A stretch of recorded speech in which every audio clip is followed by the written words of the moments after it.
Hello everyone, PCS GS academy में आपका स्वागत है। दोस्तों एक बार फिर से आज हम आपके सामने हैं अपने एक नए सेशन, जो अपनी एक सीरीज़ है उत्तर प्रदेश स्पेशल सीरीज। इसके अंतर्गत दोस्तों ये यूपी स्पेशल सीरीज जो है, इसके अंतर्गत आज हमारा जो लेक्चर है दोस्तों, आज हमारी जो क्लास है वो 7वीं क्लास है। इसमें हम यूपी स्पेशल को पढ़ते हैं, यूपी स्पेशल का स्टैटिक पोर्शन, और उसके बाद करंट अफेयर के कुछ प्रश्न देखते हैं। ठीक है, आने वाले जितने भी एग्ज़ाम हैं दोस्तों, उसमें एक प्रीलिम बूस्टर की तरह ये काम करेगा। जो एग्ज़ाम में जो यूपी स्पेशल के क्वेश्चंस रहते हैं और जो करंट अफेयर के क्वेश्चन रहते हैं यूपी के, स्टेट के, वो आप अच्छे से उनको टैकल कर पाएंगे। तो आइए शुरू करते हैं आज की क्लास। दोस्तों एक मैं बात बता दूं, आज की जो क्लास है इसकी पीडीएफ दोस्तों आपको हमारे टेलीग्राम चैनल पे मिल जाएगी। डिस्क्रिप्शन में जो लिंक है उसके द्वारा आप लोग टेलीग्राम चैनल को ज्वाइन करके वहाँ से पीडीएफ को प्राप्त कर सकते हैं। जो पीडीएफ में क्वेश्चन आंसर रहते हैं उनके आंसर आपको वीडियो में देखने को मिलेंगे। तो आपको पहले वीडियो देखना होगा जिससे कि आप उनके आंसर को पता कर पाएँ। ठीक है, क्योंकि हमने पीडीएफ में आंसर नहीं डाले हैं। आइए शुरू करते हैं हमारी स्टैटिक की क्लास में। आज हम नहर तंत्र को देखने वाले हैं, उत्तर प्रदेश के नहर तंत्र को। पिछली क्लास में दोस्तों हमने यूपी के रिवर सिस्टम को देखा था और हमने अपना रिवर सिस्टम पूरा कंप्लीट कर लिया था। जो भी उत्तर प्रदेश की महत्वपूर्ण रिवर हैं उन सबको हमने कवर अप कर लिया था। ठीक है, उनसे जो भी क्वेश्चन बन सकते हैं वो सारे के सारे फैक्ट हमने उनमें डाले थे। ठीक है, आज हम देखेंगे अपने नहर तंत्र को। तो आइए शुरुआत करते हैं। सबसे पहले हम देख लेते हैं उत्तर प्रदेश की प्रमुख जो नहरें हैं उनके बारे में। तो देखिए, सबसे पहले दोस्तों बात करते हैं हम पूर्वी यमुना नहर की।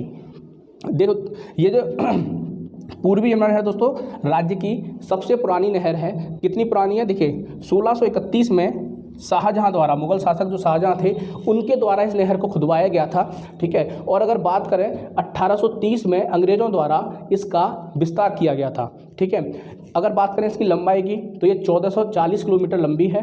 सहारनपुर से ये निकलती है, सहारनपुर से इसको निकाला गया है। ठीक है, अगर बात करें किन किन जिलों से होकर बहती है तो सहारनपुर, मुजफ्फरनगर, मेरठ, शामली, हापुड़, इसके अलावा गाज़ियाबाद जिलों में सिंचाई की जाती है इस नहर के द्वारा। दोस्तों जो नहरों को बनाने का जो मुख्य उद्देश्य है ना, वो है सिंचाई तंत्र को मजबूत करना, सिंचाई के लिए जल की उपलब्धता को बढ़ाना। ठीक है, इन्हीं को ध्यान में रखते हुए हमारे जो प्रदेश में जो नहरें हैं उनको बनाया गया था, उनका विकास किया गया था।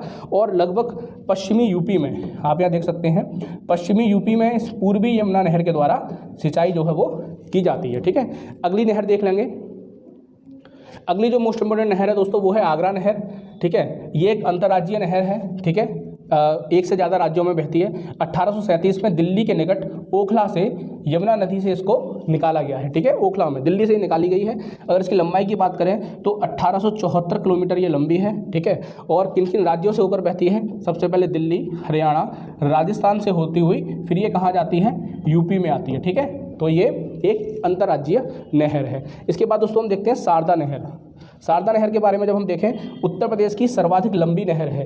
पूर्वी यमुना नहर के बारे में हमने क्या देखा था कि वो यूपी की सबसे पुरानी नहर है, मुगल सम्राट ने उसको बनवाया था। लेकिन शारदा नहर के बारे में क्या है? ये सर्वाधिक लंबी नहर है। 1920 से 1928 के बीच इसका निर्माण हुआ था। और ये कहाँ से निकलती है? देखिए, उत्तर प्रदेश और नेपाल की सीमा पर एक जगह, इसका नाम है बनवासा।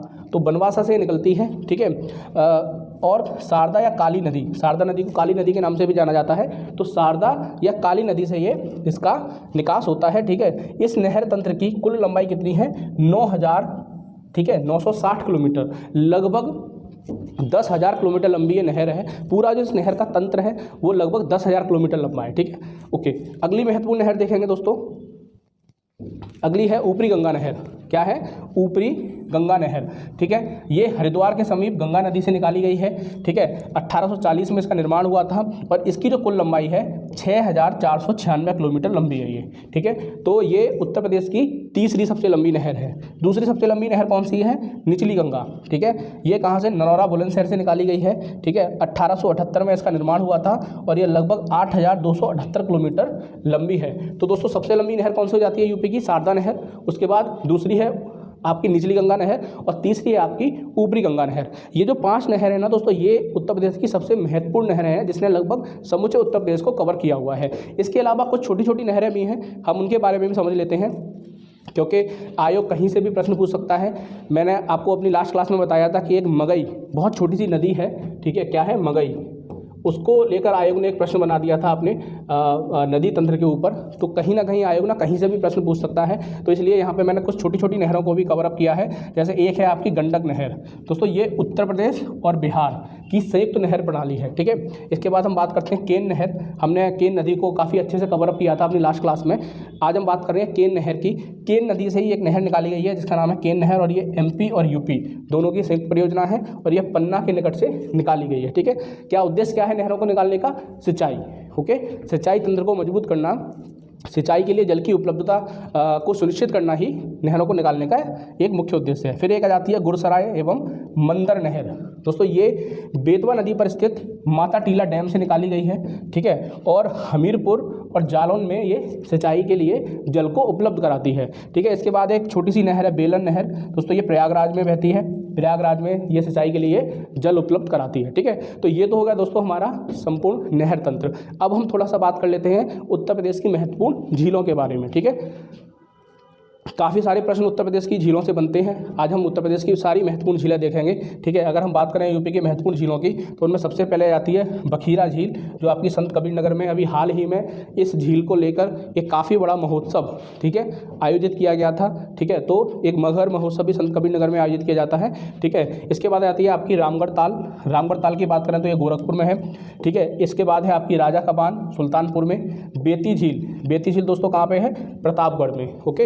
इसके बाद है आपकी सोहरा ताल। सोहरा ताल दोस्तों बलिया जिले में स्थित है। इससे थोड़ा सा नीचे अगर बात करें तो एक है औंधी ताल, जो कि आपकी वाराणसी में है, ठीक है। देखिए दोस्तों ये जो झीलें हैं, अगर आप इनको 2 से 3 बार उत्तर प्रदेश के मैप में लगा लेंगे, ठीक है, अपनी प्रैक्टिस कर लेंगे, तो ये आपको काफ़ी अच्छे से समझ आ जाएंगी, आपके दिमाग में बैठ जाएंगी, ठीक है। अगर बात करें शुक्र ताल की, तो ये मुजफ्फरनगर में बहती है, मुजफ्फरनगर में मतलब स्थित है, सॉरी ये झील है। गौड़ झील की बात करें तो वो रामपुर में है। फुलहर झील, देखिए दोस्तों ये अगेन इंपॉर्टेंट झील है, ठीक है। अगर किसी ने लास्ट क्लास मेरी देखी होगी, ठीक है, तो उसको पता होगा फुलहर झील क्यों महत्वपूर्ण है। दोस्तों फुलहर झील कहाँ से निकलती है? पीलीभीत से, और यहीं से एक महत्वपूर्ण नदी भी निकलती है। एक नदी का ओरिजिन होता है किसका? गोमती नदी का। गोमती नदी कहाँ से निकलती है? फुलहर झील पीलीभीत से, ठीक है। तो ये काफ़ी महत्वपूर्ण झील है। इसके बाद हम देख लेंगे बड़ा ताल गोखुर। बड़ा ताल गोखुर आपकी शाहजहांपुर में है। देवरिया ताल की अगर बात करें तो इसका नाम इसका देवरिया ताल है, आपको पता होना चाहिए। देवरिया एक अपने उत्तर प्रदेश में जिला भी है, तो यहाँ से कंफ्यूज नहीं होना है। देवरिया ताल कहाँ पे है? कन्नौज में, ठीक है, कन्नौज में है। फिर एक करेला झील है लखनऊ में, ये लखनऊ की काफ़ी फेमस झील है, ओके, ठीक है। अगली कुछ और झीलें देख लेंगे, कुछ महत्वपूर्ण झीलें, ओके। गोविंद बल्लभ पंत, गोविंद बल्लभ पंत सागर ये कहाँ पे है? सोनभद्र में है। और दोस्तों ये एक मैन मेड है, यानी कि ये कृत्रिम झील है। किस नदी पर बना हुआ है? रिहंद नदी पर, ओके, रिहंद नदी पर ये बना हुआ है, ठीक है। तो हमें ये याद रखना है। इसके बाद है आपकी बरुआ सागर। बरुआ सागर आपकी झांसी में है, ठीक है। मोती झील कानपुर नगर में है, काफ़ी फेमस झील है, ठीक है। इसके बाद देखिए एक है आपकी कीठम झील। कीठम झील को हम सूर सरोवर के नाम से भी जानते हैं, और ये कहाँ पर स्थित है? आगरा में, ठीक है। आगरा हमारा एक विरासत स्थल, विरासत शहर है, ठीक है, आगरा में स्थित है। और मैंने अपनी लास्ट क्लास में इसके रिगार्डिंग एक फैक्ट कवर किया था कि हाल ही में ये न्यूज़ में थी। कीठम लेक क्यों न्यूज़ में थी? क्योंकि इसमें स्लॉथ वियर डे मनाया गया था, ओके, अक्टूबर में।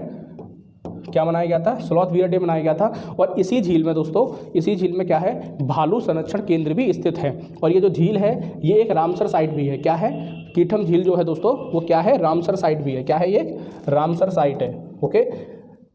यहाँ पे आपको एक मैं क्वेश्चन पूछता हूँ कि आप बताइए यूपी में कितनी रामसर साइट है, ओके। चलिए मैं ही बता देता हूँ। यूपी में दोस्तों 10 रामसर साइट हैं। काफ़ी ज़्यादा रामसर साइट पिछले 2 सालों में ऐड हुई हैं, ठीक है। वर्तमान में भारत में कितनी रामसर साइट हो गई हैं? 75। कितनी है? 75, ओके। इनमें से यूपी में कितनी है? 10। हम सभी 10 और रामसर साइट को कवर अप करेंगे, ठीक है। कुछ आज बता रहे हैं, कुछ रामसर साइट को हम अपने नेक्स्ट क्लास में कवर अप करेंगे जब हम वन्यजीव अभ्यारण्य की बात करेंगे, ठीक है, पक्षी विहार की बात करेंगे, ठीक है। आपको एक क्वेश्चन बताना है, क्वेश्चन का आंसर देना है कमेंट बॉक्स में।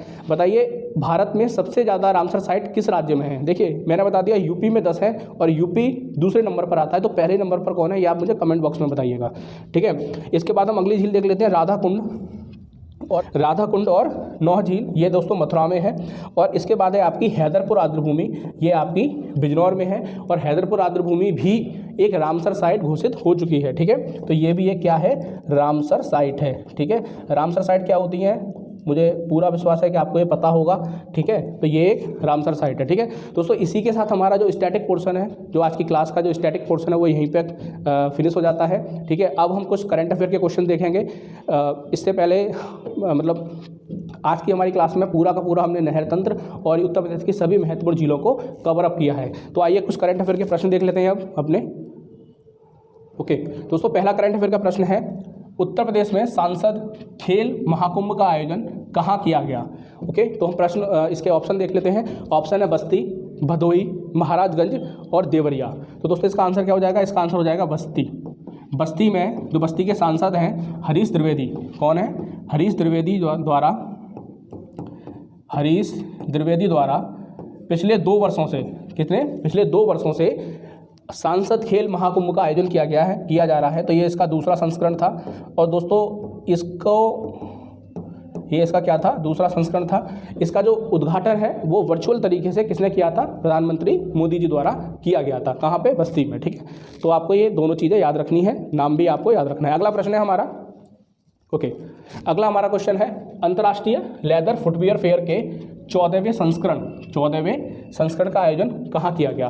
तो ऑप्शन हम देख लेते हैं। ऑप्शन है हमारे आगरा, प्रयागराज, कानपुर, लखनऊ। ओके, तो इसका आंसर क्या हो जाएगा, इसका आंसर हो जाएगा दोस्तों ए, आगरा, ठीक है।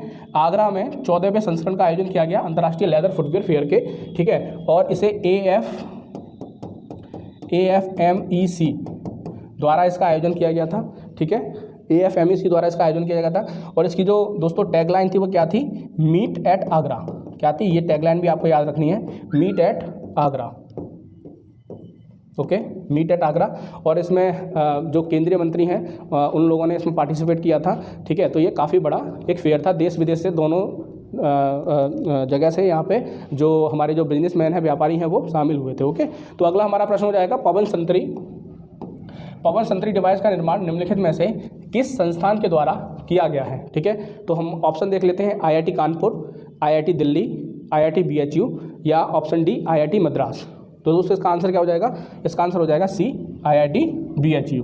IIT BHU ने दोस्तों AI बेस्ड, ये क्या है, पवन संतरी जो डिवाइस है वो क्या है, AI बेस्ड है, AI आधारित एक डिवाइस है, आर्टिफिशियल इंटेलिजेंस आधारित। और इस डिवाइस से क्या होगा दोस्तों, मैं आपको बता देता हूँ। ये डिवाइस जब आपके मोबाइल से आप कनेक्टेड होगी, जब ऑन होगी, तो जब भी कोई व्यक्ति जिसके पास ये डिवाइस कनेक्टेड है वो जब बाहर निकलेगा तो जिस पर्टिकुलर प्लेस पर वो जाएगा उस पर्टिकुलर प्लेस पर वायु का प्रदूषण कितना है, ठीक है, वायु का एयर पॉल्यूशन कितना है, वायु का प्रदूषण कितना है, तो ये डिवाइस बता देगी, ठीक है। और कैसे बताएगी, उस व्यक्ति को मैसेज मिलेगा और एक ईमेल मिलेगा। तो मैसेज और ईमेल के माध्यम से वायु प्रदूषण जो है, एयर पॉल्यूशन, उसकी मात्रा को ये डिवाइस बता देगी। क्या, पवन संतरी, ये नाम याद रखना है, पवन संतरी, ठीक है। नेक्स्ट क्वेश्चन है, हाल ही में आई रिपोर्ट के अनुसार फल सब्जी उत्पादन में उत्तर प्रदेश का भारत में कौन सा स्थान है, ठीक है। तो क्या पूछा जा रहा है, फल सब्जी के उत्पादन में यूपी का स्थान भारत में पूछा जा रहा है। तो इसका ऑप्शन देख लेते हैं, पहला, दूसरा, तीसरा या डी, चौथा। तो हम इसका आंसर क्या लगाएंगे, आंसर डी, चौथा, ठीक है। अब मैं आपको बताता हूँ कैसे। देखिए, ये जो फल सब्जी उत्पादन की बात की जा रही है ना, ये मूल्य के हिसाब से की जा रही है, मूल्य के हिसाब से, ठीक है। वैसे आपको पता होना चाहिए कि सब्जी उत्पादन में उत्तर प्रदेश का पहला स्थान है, लेकिन जब हम मूल्य के हिसाब से बात करते हैं और फल और सब्जी दोनों को कंबाइन कर देते हैं तो यूपी का स्थान कितना हो जाता है, चौथा। ये किसने बताया, कृषि वानिकी एवं मत्स्य उत्पादन रिपोर्ट के अनुसार ये पता चला है, ठीक है। तो इसमें क्या है कि पहले जो यूपी का जो हिस्सेदारी थी वो 72% थी और ये बढ़कर कितनी हो गई है, ये हो गई है आपकी 9.4%, ठीक है। कुल हिस्सेदारी में फल सब्जी उत्पादन में 9.4%, किसके हिसाब से, मूल्य के हिसाब से। तो आपको ये फैक्ट याद रखना है, मूल्य के हिसाब से, ठीक है। इसके बाद हम देखते हैं international sports city Uttar Pradesh में कहाँ बनने जा रही है, ठीक है। तो ऑप्शन देख लेते हैं, झांसी, मेरठ, गाजियाबाद या ऑप्शन डी, गोरखपुर। तो दोस्तों इसका आंसर क्या हो जाएगा, डी, गोरखपुर। आंसर हो जाएगा इसका डी, गोरखपुर। हाल ही में सरकार ने ये डिसाइड किया है कि एक अंतर्राष्ट्रीय स्पोर्ट्स सिटी का निर्माण किया जाएगा गोरखपुर में। कितने जगह में, 200 एकड़ जगह में, ठीक है, 200 एकड़ जगह में किया जाएगा। और सभी विश्व स्तरीय सुविधाएं, ठीक है, सभी खेल के लिए अलग से स्टेडियम इस पर्टिकुलर सिटी में बनाए जाएंगे, ठीक है। आपको दोस्तों कंफ्यूज ये नहीं करना है, ये बात की जा रही है स्पोर्ट्स सिटी की, ठीक है। हाल ही में उत्तर प्रदेश में एक स्पोर्ट्स यूनिवर्सिटी भी बनी है, जो कहाँ बनी है, मेरठ में बनी है, ठीक है। तो आपको इससे कंफ्यूज नहीं होना है, प्रश्न को आपको पहले अच्छे से समझना है कि स्पोर्ट्स सिटी पूछी गई है, अंतर्राष्ट्रीय स्पोर्ट्स सिटी या फिर स्पोर्ट्स यूनिवर्सिटी पूछी गई है, ठीक है। तो ये पिछले साल का करंट अफेयर था, मेरठ वाला, ठीक है। तो आपको याद रखना है। अगला प्रश्न दोस्तों, निम्नलिखित में से किस व्यक्ति ने साइकिल से माउंट फ्रेंडशिप की चोटी को फतह करने का रिकॉर्ड बनाया है? ठीक है, तो पहले हम ऑप्शन देख लेते हैं। श्याम सिंह राठौर, विक्रम कुमार यादव, मुमताज़ खान और ऑप्शन डी है उमा सिंह। इसका आंसर हो जाएगा दोस्तों डी ऑप्शन, उमा सिंह। उमा सिंह जो गोरखपुर के रहने वाले हैं दोस्तों, गोरखपुर से आते हैं, ये गोरखपुर के रहने वाले हैं। इन्होंने माउंट फ्रेंडशिप को चढ़ा है, किससे फतह किया है? साइकिल से। देखिए पैदल काफ़ी सारे लोगों ने किया है। माउंट फ्रेंडशिप कहाँ पे है? माउंट फ्रेंडशिप कहाँ पे है? ये आपका मनाली में। कहाँ पे है? मनाली में। ओके, और इसकी ऊंचाई कितनी है? लगभग 14,376 फीट। कितनी ऊंचाई है? 14,376 फीट। तो इस पहाड़ को, इस माउंट को इन्होंने किससे चढ़ा है? माउंट फ्रेंडशिप साइकिल से चढ़ा है। ठीक है, तो इसलिए ये एक रिकॉर्ड है। ठीक है, अगला प्रश्न देखेंगे दोस्तों। सॉरी, आज मेरा गला थोड़ा सा ख़राब है, आपको पता होगा सर्दी जुकाम हर घर में चल रहा है आजकल, तो मैं भी उससे परेशान हूँ। ठीक है, बट क्लास बनानी थी तो इसलिए मैं आज आपके सामने हूँ। अगला प्रश्न दोस्तों, उत्तर प्रदेश सरकार द्वारा इनोवेशन फंड, ये इनोवेशन फंड की बात की जा रही है। इनोवेशन फंड में कितने हज़ार करोड़ का निवेश किया गया है? तो ऑप्शन देख लेते हैं। 4,000 करोड़, 3,000 करोड़, 7,000 करोड़ या फिर ऑप्शन डी 9,000 करोड़। तो दोस्तों इसका आंसर क्या हो जाएगा? इसका आंसर हो जाएगा ये 4,000 करोड़। ओके, हाल ही में इनोवेशन फंड की घोषणा की गई है सरकार के द्वारा, और सरकार ने उसमें 4,000 करोड़ का निवेश करने की बात की है। ठीक है, इस निवेश को सरकार क्यों कर रही है? जिससे कि इनोवेशन के क्षेत्र में सरकार ये चाहती है कि इनोवेशन के क्षेत्र में और ज़्यादा तरक्की की जा सके। अगर कोई आइडिया, कोई नया जो इनोवेशन है वो किया जाता है तो उसको फंड की कोई कमी न रहे, इसलिए सरकार ने 4,000 करोड़ रुपए का एक इनोवेशन फंड बनाया है। ठीक है, अगला प्रश्न देख लेते हैं दोस्तों। अगला प्रश्न है हमारा, और ये आज का लास्ट प्रश्न है। 2023-24 में होने वाले खेलो इंडिया नेशनल यूनिवर्सिटी गेम्स का आयोजन किस राज्य द्वारा किया जाएगा? बहुत महत्वपूर्ण प्रश्न है आज इस साल के यूपी के सभी एग्जाम्स के लिए, चाहे वो यूपी पीसीएस हो, चाहे वो लोअर पीसीएस हो, चाहे वो आरओ यारो हो, या फिर अन्य कोई एग्जाम हो पुलिस वगैरह का। ठीक है, उसमें ये प्रश्न आने की संभावना है करंट अफेयर में। इसके ऑप्शन हम देख लेते हैं। मध्य प्रदेश, हिमाचल प्रदेश, उत्तर प्रदेश या राजस्थान। ठीक है, तो दोस्तों इसका आंसर क्या हो जाएगा? इसका आंसर हो जाएगा ऑप्शन सी, यूपी। मैं आपको बता दूं कि खेलो इंडिया नेशनल यूनिवर्सिटी गेम्स के तीसरे संस्करण का आयोजन उत्तर प्रदेश द्वारा किया जा रहा है। तीसरे संस्करण का आयोजन किसके द्वारा किया जा रहा है? यूपी के द्वारा किया जा रहा है। और यूपी के 4 शहरों में, कौन कौन से 4 शहर हैं? वाराणसी, ठीक है, नोएडा, ठीक है, इसके बाद है आपका लखनऊ और आपका गोरखपुर। ठीक है, तो ये चारों शहर याद रखने हैं। गोरखपुर, 3 में से एक या फिर चारों में से किसी एक को पूछ के आपको ना एलिमिनेशन के लिए आयोग एलिमिनेशन में फंसा सकता है, तो इसलिए चारों शहर याद रखने हैं। 4 शहरों में क्या किया जा रहा है? आयोजन होगा। ठीक है, और मैं आपको बता दूं कि खेलो इंडिया नेशनल यूनिवर्सिटी जो गेम्स है ना, इसमें दोस्तों 26 वर्ष से कम आयु के, कितनी?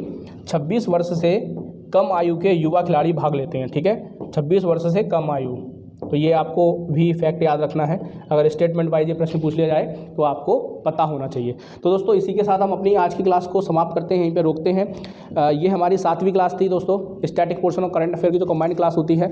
ठीक है, अगर आपको इसकी PDF चाहिए तो हम अपने टेलीग्राम चैनल पर इसको शेयर कर देते हैं, आप वहाँ से इसे डाउनलोड कर सकते हैं। लिंक आपको डिस्क्रिप्शन में मिल जाएगा।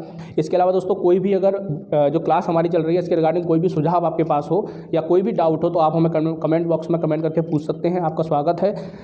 दोस्तों एक बात मैं आपको ज़रूरी बता दूं, हाल ही में उत्तर प्रदेश आयोग द्वारा मेंस का सिलेबस जारी कर दिया गया है। ठीक है, चेंज हुआ है, बदलाव हुआ है। आपको, मुझे उम्मीद है कि आपको ये पता होगा। अब ऑप्शनल पेपर को हटा दिया गया है और ऑप्शनल की जगह 2 नए पेपर ऐड किए गए हैं जो कि यूपी स्पेशल हैं। तो अब कहीं ना कहीं उत्तर प्रदेश जो लोक सेवा आयोग है उसका भी अन्य राज्यों की तरह जो झुकाव है वो स्टेट के ऊपर ज़्यादा हो रहा है। तो ऐसी स्थिति में आपको ये पहले से तैयार करके रहना चाहिए कि इस बार प्रीलिम्स में भी कहीं ना कहीं यूपी स्पेशल के जो क्वेश्चन है, चाहे वो करंट अफेयर के हों, चाहे वो स्टैटिक यूपी की GS हो, उसके प्रश्न की संख्या हमें ज़्यादा देखने को मिल सकती है। ठीक है, तो ये चीज़ आप पहले से तैयार करके रखिए। इसलिए मैं आपसे कहूँगा कि ये जो वीडियो जो हैं इनको आप अच्छे से देखिए, प्लस कोई भी अगर मार्केट में बुक है, काफ़ी सारी बुक्स आती हैं, उनसे भी आप इस चीज़ को रिवाइज करके रखिए। मे पॉसिबल कि इस बार आपको ना 20 से 25 प्रश्न देखने को मिल जाएँ, ठीक है, 20 से 25 प्रश्न जो अन्य जो स्टेट हैं उनकी तरह यूपी स्पेशल के देखने को मिल जाएँ। तो ऐसी स्थिति में कहीं आप इन प्रश्न में रह ना जाएँ, ठीक है, कहीं आपके प्रश्न छूट ना जाएँ, तो अभी भी काफ़ी समय है, अभी भी 60 से 70 दिन बचे हुए हैं प्रीलिम्स में। आप अभी से जुट जाइए। इन वीडियोस की भी मदद ले सकते हैं आप रिवीजन के लिए, और जो PDF है उससे भी आप रिवीजन कर सकते हैं, बट आपको ये करना है, ठीक है। कहीं ऐसा ना हो कि जब क्वेश्चन आपको देखने को मिले तो आप वो क्वेश्चन कर ना पाएँ। इसी के साथ आज की क्लास को मैं यहीं समाप्त करना चाहूँगा। थैंक यू सो मच दोस्तों, जय हिंद।